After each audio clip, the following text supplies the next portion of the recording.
E aí, lindeza, firmeza? Então vamos lá, vamos continuar aqui. E essa é a nossa última aula, na verdade, sobre princípios fundamentais, tá certo? Então a gente teve uma primeira aula introdutória que falava a respeito de conceitos e tal, e duas sobre separação de poderes. E agora nós vamos falar propriamente sobre o que está escrito na Constituição da República a respeito de princípios fundamentais. Primeira coisa importante para você saber, os princípios fundamentais na Constituição, eles estão divididos ali, e aqui eu destaquei em vermelho, entre o que nós consideramos fundamentos e o que nós consideramos objetivos. Obviamente, os fundamentos são aquilo que fundamentam, são aquilo que dão base, que embasam, que dão início, né, ao que nós pretendemos. E os objetivos são exatamente o que nós pretendemos, o futuro, aonde o caminho que, né, vamos dizer assim, os fundamentos são o que nós temos para seguir o caminho de aonde nós queremos chegar. E os objetivos são exatamente aonde nós queremos chegar. Ai, professora, isso é importante, isso é uma chatice, o que você está falando? Tô falando porque as questões de concurso, quando perguntam sobre isso, normalmente o que o examinador vai fazer? Ele vai trocar, ele vai pegar e vai dizer...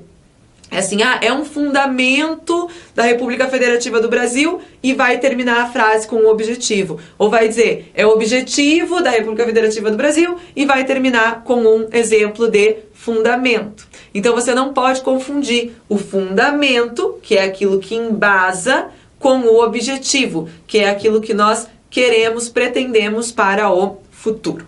E quais são os fundamentos? Bom, vamos lá.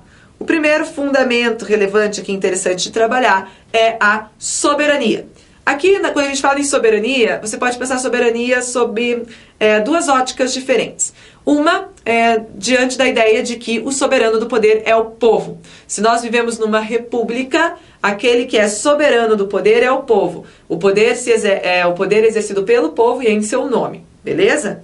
Além disso, nós trabalhamos com a lógica da soberania também do ponto de vista internacional. O Brasil é um Estado soberano do ponto de vista internacional. Nós não nos submetemos a nenhum outro país, a nenhuma outra entidade, a nenhuma empresa, a nenhuma organização internacional, enfim.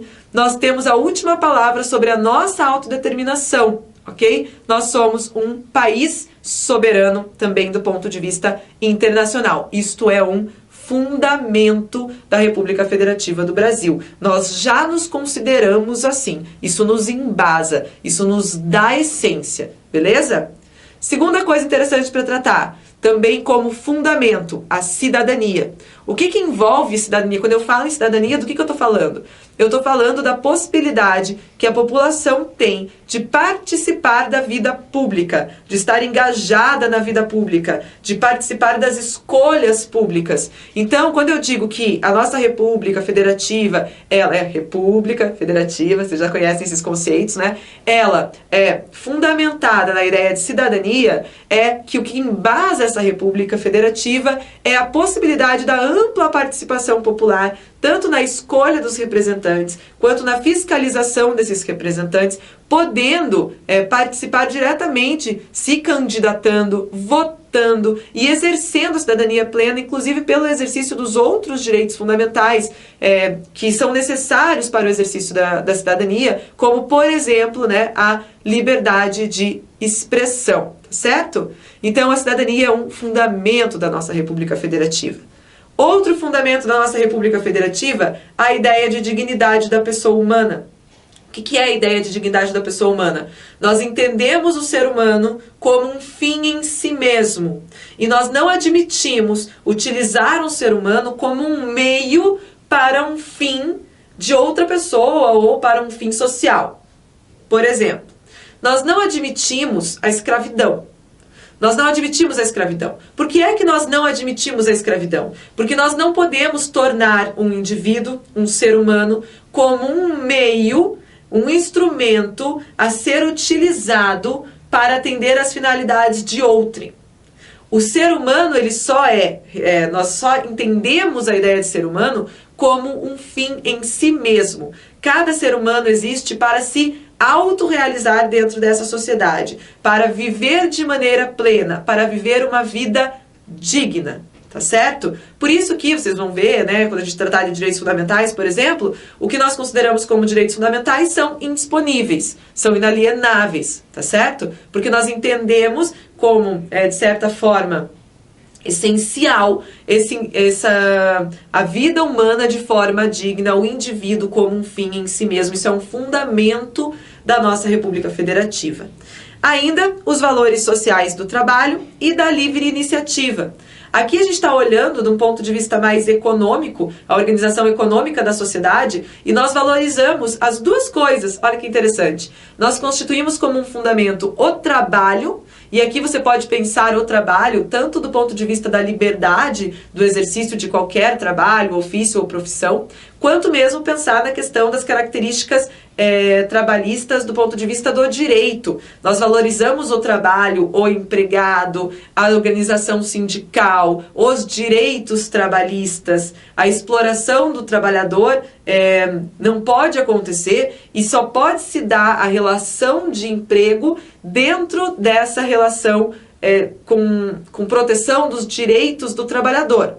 De outro lado, nós também consideramos como um fundamento da nossa República Federativa a livre iniciativa, a possibilidade que as pessoas têm de não quererem, não quererem se encaixar como empregados de outrem, e sim serem empreendedores, serem os seus próprios empregadores, de alguma maneira assim, buscarem aí atuar na livre iniciativa através do comércio, através da criação de empresas, ou mesmo através do exercício de profissões liberais, como um advogado, um médico, um dentista, um alfaiate, um mecânico que trabalham para si mesmo, sem serem empregados de outrem, tá certo? Então, como fundamentos ainda, nós temos valores sociais do trabalho e da livre iniciativa. E por fim, fundamento absolutamente relevante, o fundamento do pluralismo político. Nós falamos um pouquinho sobre isso quando falamos do regime de governo democrático.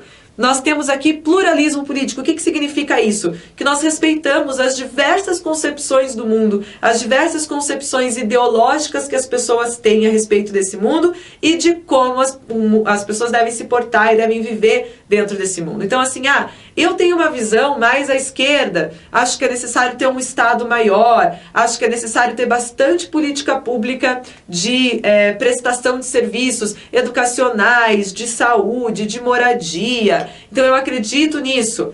Posso defender essas minhas ideias? Posso subir num banquinho no meio da rua e defender essas minhas ideias livremente? Sim, você pode.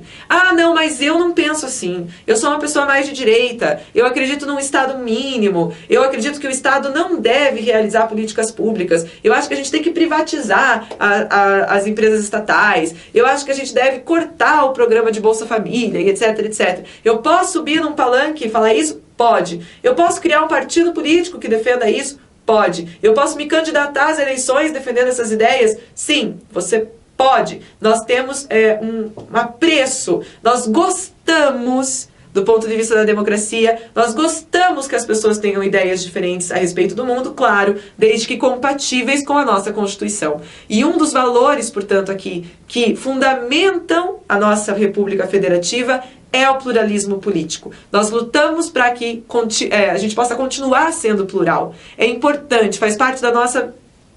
inclusive, é uma qualidade nossa essa de ser plural, de termos pessoas diferentes, com pensamentos diferentes e que consigam discutir publicamente e se respeitar nas suas diferenças, tá certo? Então, como fundamentos da República Federativa do Brasil, soberania, cidadania, dignidade da pessoa humana, trabalho e livre iniciativa e pluralismo político. Grave que isso são fundamentos, e fundamentos não são objetivos. Os objetivos são o que nós vamos falar agora. Um objetivo que o nosso legislador constituinte originário... Quem é o legislador constituinte originário? É o legislador que fez a Constituição, é o cara que elaborou a Constituição. Um dos nossos objetivos para o futuro, que nós queremos para essa República Federativa, é construir uma sociedade livre, justa e solidária. Então esses valores para nós são muito caros como objetivos. Nós queremos que os nossos indivíduos sejam livres. Nós queremos que a sociedade seja justa. Nós queremos que ela seja solidária.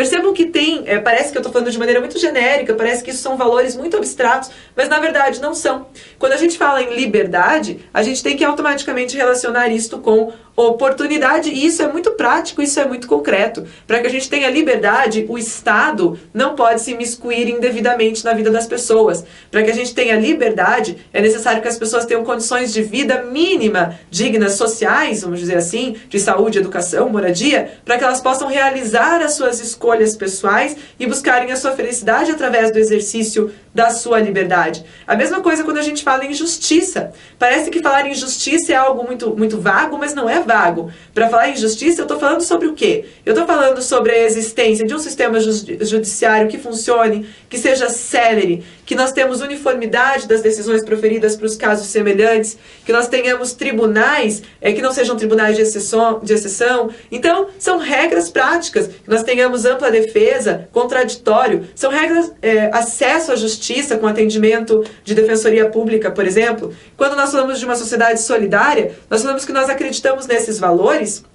E a partir daí, nós vamos fomentar políticas públicas que favoreçam a solidariedade, que auxiliem, por exemplo, as organizações que trabalham com isso, as entidades de caridade, que favoreçam, por exemplo, um sistema de seguridade social em que se atendam as pessoas idosas, né, quando elas têm dificuldades financeiras, ainda que elas não tenham contribuído para a Previdência. Então, parece que é tudo muito vago, mas na verdade não é. Nós temos esses objetivos e se você ler o resto da Constituição, você vai verificar que nós trabalhamos e criamos normas que orientam a população e o poder público sobre como chegar nesses objetivos. Então, o primeiro objetivo, construir uma sociedade livre, uma sociedade justa e uma sociedade solidária. Nosso segundo objetivo, garantir o desenvolvimento nacional.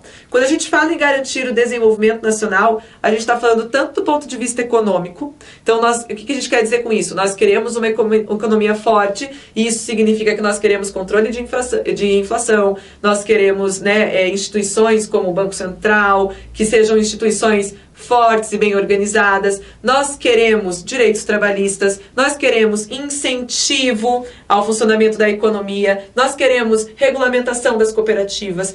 Então, a gente fala no desenvolvimento da economia, mas além do desenvolvimento da economia, a gente também fala aqui, pode pensar, que esse desenvolvimento seja sustentável, proteja a população, proteja o meio ambiente. Terceiro objetivo importante, nós queremos, e olhem a palavra que nós utilizamos aqui, nós queremos erradicar a pobreza e a marginalização e reduzir as desigualdades sociais e regionais. Então, vejam que a gente usa verbos diferentes. Com relação à pobreza e à marginalização, nós dizemos que queremos erradicar. Ou seja, nós queremos acabar, nós queremos eliminar, nós queremos destruir a pobreza e a marginalização. E o que vem de encontro a isso, por exemplo, quando a gente fala aqui em políticas públicas relacionadas a acabar com a fome, a acabar com a miséria, a renda mínima, tá certo? Por outro lado, nós dizemos também que queremos reduzir as desigualdades regionais e sociais. E isso que nos viabiliza outras políticas, como políticas que favorecem as regiões mais pobres, como o Norte e Nordeste, políticas que favorecem a população mais pobre, como, por exemplo, o sistema de cotas universitárias para pessoas que advêm da rede de ensino pública, ok? Então, são objetivos, erradicar a pobreza, a marginalização e também diminuir, reduzir desigualdades sociais e regionais. E, por fim, e não menos importante, nós temos como objetivo promover o bem de todos sem preconceitos de origem, raça, sexo, cor e idade. Olha que interessante isso aqui. Nós colocamos como um objetivo, nós colocamos como uma das coisas mais importantes que iniciam a nossa Constituição, acabar aí com os preconceitos de origem, de raça, de sexo, de cor, de idade, entre outros preconceitos. Nós não admitimos mais isso, justamente até pela própria ideia da igualdade, tá certo? Entre os indivíduos. E quando nós nomeamos aqui raça, sexo, cor, idade, nós já propiciamos aos agentes públicos e mesmo aos indivíduos que criem situações para isso. Como é que a gente vai chegar nesse objetivo, por exemplo? Preconceito relacionado à raça, então nós vamos considerar que racismo é um crime. Preconceito relacionado a sexo, nós vamos fazer uma reserva de mercado, por exemplo, que facilite o acesso da mulher ao mercado de trabalho, que proteja a mulher da demissão indevida, no caso de gravidez, que proteja a mulher com estabilidade quando ela tiver um filho, um filho recém-nascido. Quando a gente fala em preconceito relacionado à cor, vamos criar, por exemplo, cotas nas universidades públicas para pessoas negras. Quando a gente fala em preconceito em relação à idade, vamos criar uma proteção especial para o idoso, vamos dar um auxílio para esse idoso, vamos propiciar que esse idoso tenha um trâmite preferencial nos processos judiciais, por exemplo. Tá certo? Então, quando eu falo em objetivos, eu falo em coisas que nós ainda não temos, mas que nós queremos construir. E se você for ler todo o texto da Constituição, você vai encontrar muitas recomendações de como é que nós vamos fazer para chegar até esses objetivos, tá certo? O que é importante para você, focando no concurso aqui? Pelo amor de Deus, não confunda os fundamentos com os objetivos. Então, se o examinador chegar para você e perguntar: e a dignidade da pessoa humana é um objetivo? Não, a dignidade da pessoa humana é um fundamento. Construir uma sociedade livre, justa e igualitária é um fundamento? Não. Construir uma sociedade livre, justa e solidária é um objetivo. Até marque que normalmente os objetivos vêm antecedidos de verbos. Construir, reduzir, erradicar, né? Enquanto que os fundamentos não, tá certo? Então, eu agradeço você que ficou até aqui. Acabou a parte de princípios fundamentais, criatura. Acabou a parte de princípios fundamentais. As próximas aulas já são sobre direitos fundamentais. Certo? Então eu vejo vocês nas próximas aulas. Agradeço muito quem ficou até aqui. Curtiu? Manda aquele joinha. Não curtiu? Pode reclamar, não tem problema. A gente tenta melhorar, a gente faz tudo por vocês. Voltem para as próximas aulas. Um beijo, adeus, até mais, até depois. Tô vazando. Falou.